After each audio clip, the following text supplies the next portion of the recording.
ನೀವು being a pilot ಆಗಿ ನಿನ್ನೆ ಈ ರೀತಿಯ ಒಂದು ಏರ್ ಕ್ರ್ಯಾಶ್ ಆದಮೇಲೆ ಸಹಜವಾಗಿ ನೀವು ನಿಮ್ಮ ಕೋಲೀಗ್ಸ್ ಜೊತೆ ಮಾತಾಡ್ಕೊಂಡಿರ್ತೀರಿ, ಯಾಕೆ ಏನು ರೀಸನ್ ಅನ್ನೋದ್ರ ಬಗ್ಗೆ ಚರ್ಚೆಗಳನ್ನು ಮಾಡಿರ್ತೀರಿ. ನಮ್ಮ ದೇಶದಲ್ಲಿ ಪರ್ಟಿಕ್ಯುಲರ್ಲಿ 1996ರಲ್ಲಿ ಹರಿಯಾಣದಲ್ಲಿ ಒಂದು ಇದೇ ರೀತಿ ವಿಮಾನ ಪತನ ಆಗುತ್ತೆ.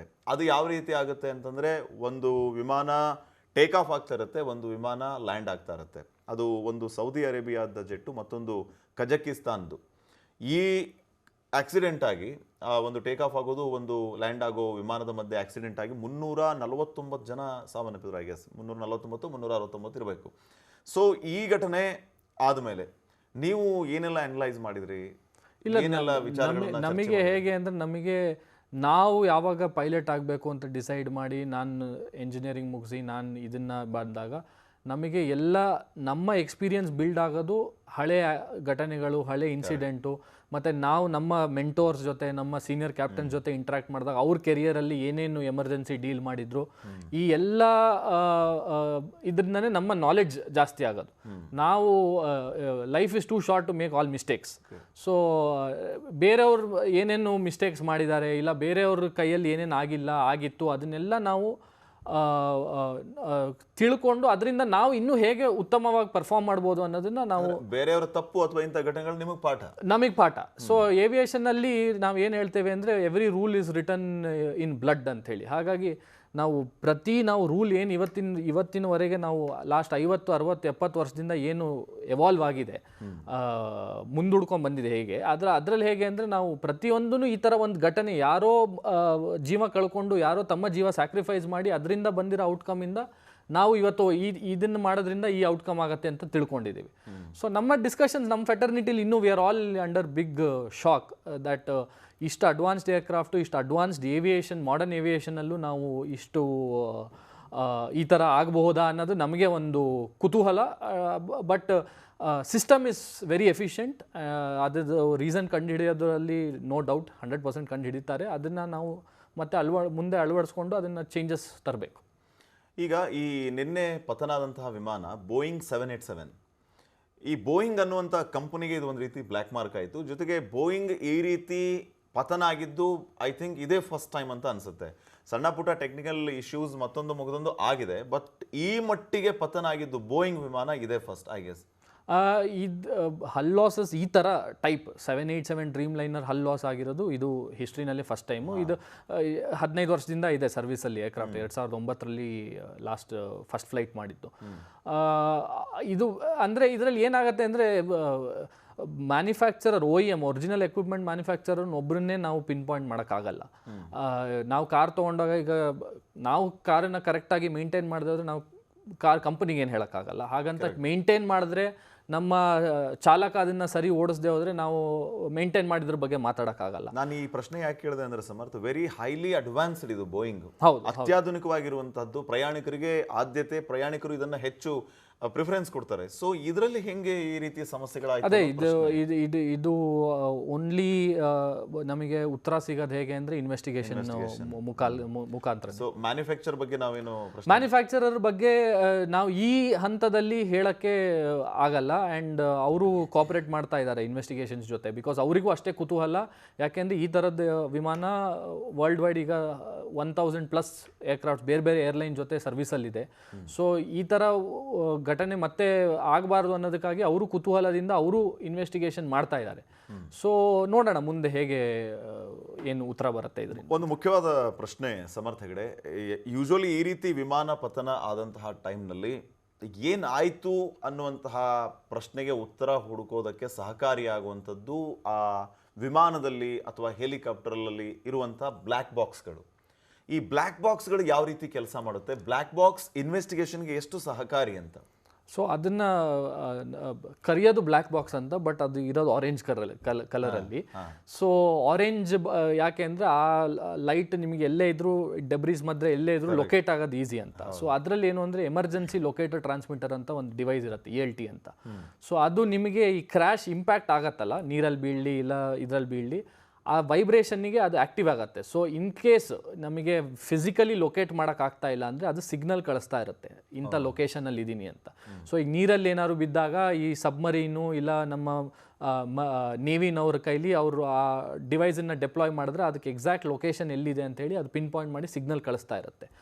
ಸೊ ಅದು ಲೊಕೇಟ್ ಆದಮೇಲೆ ಅದು ಬೇಸಿಕ್ಲಿ ಹೇಗೆ ಅಂದರೆ ನಮ್ಮ ನಾರ್ಮಲ್ ಪೆನ್ ಡ್ರೈವ್ ಥರ ಒಳಗಡೆ it will have a disk drive, ಅದರಲ್ಲಿ ಡೇಟಾ ರೆಕಾರ್ಡ್ ಆಗ್ತಾ ಇರುತ್ತೆ. ಈ ಏರ್ಕ್ರಾಫ್ಟು ಟೇಕ್ ಆಫ್ ಏನು ಸ್ಪೀಡಲ್ಲಿ ಆಯಿತು, ಲ್ಯಾಂಡಿಂಗ್ ಗೇರ್ ಕಾನ್ಫಿಗರೇಷನ್ ಹೇಗಿತ್ತು, ಪೈಲಟ್ಸ್ಗಳು ಕಾಕ್ಪಿಟಲ್ಲಿ ಏನೇನು ಇನ್ಪುಟ್ ಕೊಟ್ಟರು, ಏನೇನು ಕರೆಕ್ಷನ್ ಮಾಡಿದ್ದಾರೆ, ಯಾವ ಸೆಕೆಂಡಲ್ಲಿ ಏನು ಹೈಟು ಏನು ಸ್ಪೀಡು ಮತ್ತು ಏನು ಕಾನ್ಫಿಗರೇಷನ್ ಇತ್ತು ಅಂತ ಫುಲ್ ಗ್ರಾಫ್ ವೈಸ್ ಡೇಟಾ ಇರುತ್ತೆ. ಸೊ ಅವರು ಅನಲೈಸ್ ಮಾಡಬೇಕಾದ್ರೆ ಸ್ಟಾರ್ಟಿಂಗಿಂದ ಹಿಡಿದು ಎಂಡಿನ ತನಕ ಎಲ್ಲೇ ಅಬ್ನಾರ್ಮಲಿಟಿ ಇದ್ರೂ ಅವರಿಗೆ ಇನ್ವೆಸ್ಟಿಗೇಟರ್ಸ್ಗೆ ವೆರಿ ಈಸಿಲಿ ಅವ್ರು ಕಂಡುಹಿಡಿಬೋದು.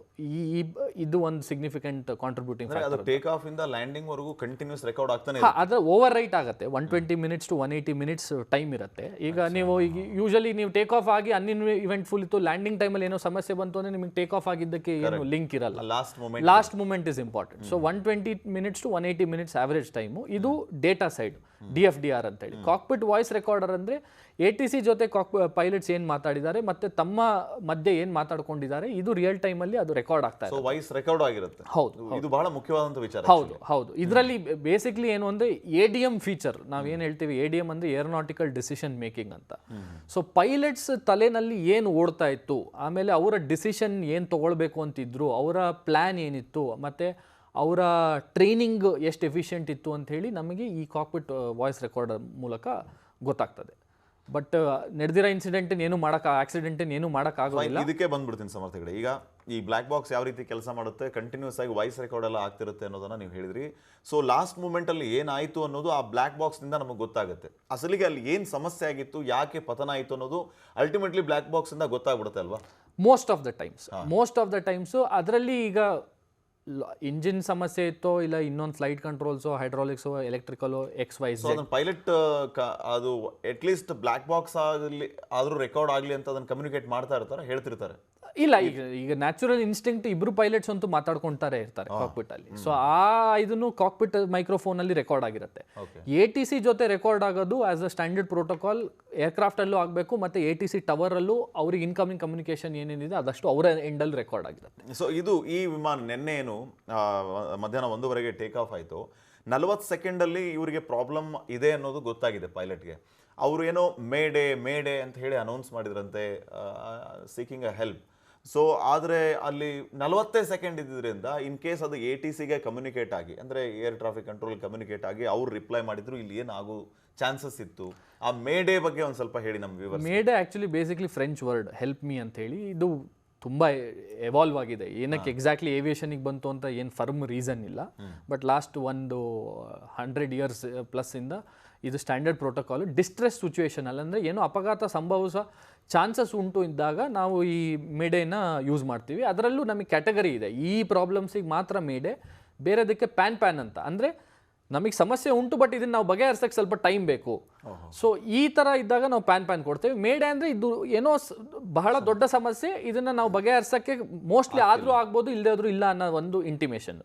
ಇದು ಸ್ಟ್ಯಾಂಡರ್ಡ್ ಪ್ರೋಟೋಕಾಲ್ ಏನಕ್ಕೆ ಅಂದರೆ ನಾವು ಸರ್ಚ್ ಆ್ಯಂಡ್ ರೆಸ್ಕ್ಯೂನ ಆ್ಯಕ್ಟಿವೇಟ್ ಮಾಡೋದಕ್ಕೆ.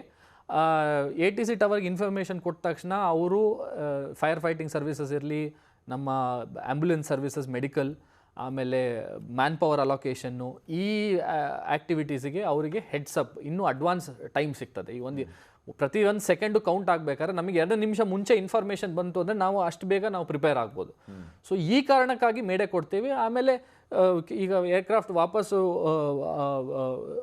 ರಿಟರ್ನ್ ಟು ಏರ್ಫೀಲ್ಡ್ ಅಂತ ಹೇಳ್ತೀವಿ, ವಾಪಸ್ ಬಂದು ಲ್ಯಾಂಡ್ ಮಾಡೋ ಪರಿಸ್ಥಿತಿಲಿತ್ತು, ನಾವು ಲ್ಯಾಂಡ್ ಮಾಡೋ ಡಿಸಿಷನ್ ತೊಗೊಂಡಿದ್ದೀವಿ ಅಂದರೆ ಆ ಟೈಮಲ್ಲಿ ರನ್ವೇ ಹತ್ರ ನಮಗೆ already fire fighting services, ambulance services stand ಬೈನಲ್ಲಿ ಇಟ್ಟಿರ್ತಾರೆ. ಸೊ ಏನೇ ಆದ್ರೂ ನಾವು ಆದಷ್ಟು ಸೇಫ್ ಇರ್ಬೋದು ಅಂಥೇಳಿ. ಸೊ ಹಾಗಾಗಿ ನಾವು ಇಂಟಿಮೇಟ್ ಮಾಡೋದು. ಟವರ್ ಸೈಡಿಂದ ನಮಗೆ ಇನ್ನೊಂದು ಅಡ್ವಾಂಟೇಜ್ ಏನು ಅಂದರೆ ನಮ್ಮ ಏರ್ ಸ್ಪೇಸ್ ಫ್ರೀ ಮಾಡಿಕೊಡ್ತಾರೆ, ನಮ್ಮ ಸುತ್ತಮುತ್ತ ಇರೋ ಏರ್ಕ್ರಾಫ್ಟ್ಸನ್ನು ಡೈವರ್ಟ್ ಮಾಡ್ತಾರೆ, ನಮಗೆ ಮೋರ್ ಆಪ್ಷನ್ಸ್ ಓಪನ್ ಆಗುತ್ತೆ. ನಾವು ಹೈಟ್ ಮೇಂಟೈನ್ ಮಾಡೋದಿರಲಿ ಇಲ್ಲ ಡೈರೆಕ್ಷನ್ ಟರ್ನ್ ಮಾಡೋದಿರಲಿ, ನಮಗೆ ಮೋರ್ ಆಪ್ಷನ್ಸ್ ಓಪನ್ ಆಗುತ್ತೆ.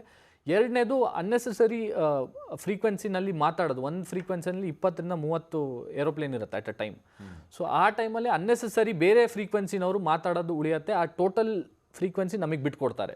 ಸೊ ನಾನು ಏನು ಪ್ರಾಬ್ಲಮ್ ಇದೆ, ನಾನು ಏನು ವರ್ಕೌಟ್ ಮಾಡ್ತಾ ಇದ್ದೀನಿ, ನಾನು ATC ಜೊತೆ ಮಾತಾಡ್ಬೋದು, ಮತ್ತು ನಮ್ಮ ಎಮರ್ಜೆನ್ಸಿ ಸರ್ವಿಸಸ್ನವ್ರನ್ನು ಅದೇ ಫ್ರೀಕ್ವೆನ್ಸಿಗೆ ತೊಗೋತಾರೆ. ಸೊ ಎಲ್ಲರಿಗೂ ಅಲ್ಲಿ ಒಂದು ಹೇಗೆ ಅಂದರೆ ಒಂದು ವಾತಾವರಣ ಹೇಗೆ ಕ್ರಿಯೇಟ್ ಮಾಡ್ತೇವೆ ಅಂದರೆ ಯಾರಿಗೂ ಏನು ಇನ್ಫಾರ್ಮೇಷನ್ ಇಲ್ಲ ಅಂತ ಆಗಬಾರ್ದು.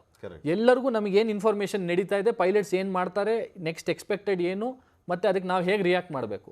ಸೊ ಬೇರೆ ಇಂಟರ್ಫಿಯರೆನ್ಸ್ ಅವಾಯ್ಡ್ ಮಾಡೋದಕ್ಕೆ ನಾವು ಈ ಕಾಲನ್ನು ಕೊಟ್ಟು ಸುತ್ತಮುತ್ತ ಇರೋರಿಗೆ ಎಲ್ಲರಿಗೂ ನಾವು ಕಾಷನ್ ಕೊಡ್ತೇವೆ ದಟ್ ನಾವು ಈ ಥರ ಸಮಸ್ಯೆಯಲ್ಲಿದ್ದೀವಿ ಅಂತ ಹೇಳಿ. ಸೊ ಲಾಸ್ಟ್ ಸೆಕೆಂಡ್ವರೆಗೂ ಪೈಲಟ್ನ ಕೆಲಸ ಏನಾಗಿರುತ್ತೆ ಅಂತಂದ್ರೆ ಸೇಫ್ ಲ್ಯಾಂಡಿಂಗ್ ಅಂತ. ಹೌದು. ಸೊ ನಿಮ್ಮ ಲ್ಯಾಂಗ್ವೇಜಲ್ಲಿ, ನಿಮ್ಮ ಟೆಕ್ನಿಕಲ್ ವರ್ಡಲ್ಲೇ ಹೇಳಬೇಕು ಅಂತಂದ್ರೆ there is no word resignation word ಅನ್ನುವಂಥದ್ದು ನಿಮ್ಮ ಕರಿಯರಲ್ಲೇ ಬರಲ್ಲ. Correct. Resignation is nothing but ನೀವು ಕೈ ಚಲೋದು. ಕರೆಕ್ಟ್. ಮುಗಿತಿನ್ನ ನನ್ನ ಕಡೆಯಿಂದ ಆಗಲ್ಲ ಅಂತ ನೀವು ಅದನ್ನ ಹೇಳೋಂಗೇ ಇಲ್ಲ. ನಮ್ಮ ಟ್ರೈನಿಂಗಲ್ಲಿ 5 hazardous attitudes of a pilot ಅಂತಿದೆ. ಅಂದರೆ ನಮ್ಮ ಕ್ಯಾರೆಕ್ಟರಲ್ಲಿ we try not to ensure to have these. ಅಂದರೆ ಅದರಲ್ಲಿ ರೆಸಿಗ್ನೇಷನ್ ಇಂಪಾರ್ಟೆಂಟ್. ಇದು ನನ್ನ ಹತ್ರ ಆಗಲ್ಲಪ್ಪ ಅಂತ ನಾವು ಯಾವತ್ತೂ ಕೈ ಬಿಡೋಕ್ಕಾಗೋದಿಲ್ಲ. ವೀಕ್ಷಕರೇ, ರೆಸಿಗ್ನೇಷನ್ ಅನ್ನುವಂಥ ಪದದಿಂದ ನೀವು ಕನ್ಫ್ಯೂಸ್ ಆಗ್ಬಿಡಿ. ರೆಸಿಗ್ನೇಷನ್ ಅಂದ್ರೆ ನಾನು ರಾಜೀನಾಮೆ ಕೊಟ್ಬಿಡ್ತೀನಿ ಅಂತ ಅಲ್ಲ. ಇಲ್ಲಿ ಈ ಟೆಕ್ನಿಕಲ್ ಲ್ಯಾಂಗ್ವೇಜಲ್ಲಿ ರೆಸಿಗ್ನೇಷನ್ ಅಂತಂದ್ರೆ ಒಬ್ಬ ಪೈಲಟ್ ವಿಮಾನ ಹಾರಾಟದ ಸಂದರ್ಭದಲ್ಲಿ ಏನಾದರೂ ಆ ಎಮರ್ಜೆನ್ಸಿ ಪರಿಸ್ಥಿತಿ ಎದುರಾದಾಗ ಅವರು ಕೈ ಚೆಲ್ಲಿ ಕೂತ್ಕೊಂಡ್ಬಿಟ್ರು ಅಂತಂದ್ರೆ ಆ ಕೈ ಚೆಲ್ಲಿ ಕೂರುವಂತಹ ಪರಿಸ್ಥಿತಿ ಕೊನೆವರೆಗೂ ಅವರು ತಗೊಳ್ಳೋದಿಲ್ಲ. ಅಂಟಿಲ್ ಲಾಸ್ಟ್ ಸೆಕೆಂಡ್ ವರೆಗೂ ಅವರು ಫೈಟ್ ಮಾಡಿಯೇ ಮಾಡ್ತಾರೆ ಸೇಫ್ ಲ್ಯಾಂಡಿಂಗ್ಗೋಸ್ಕರ. So this is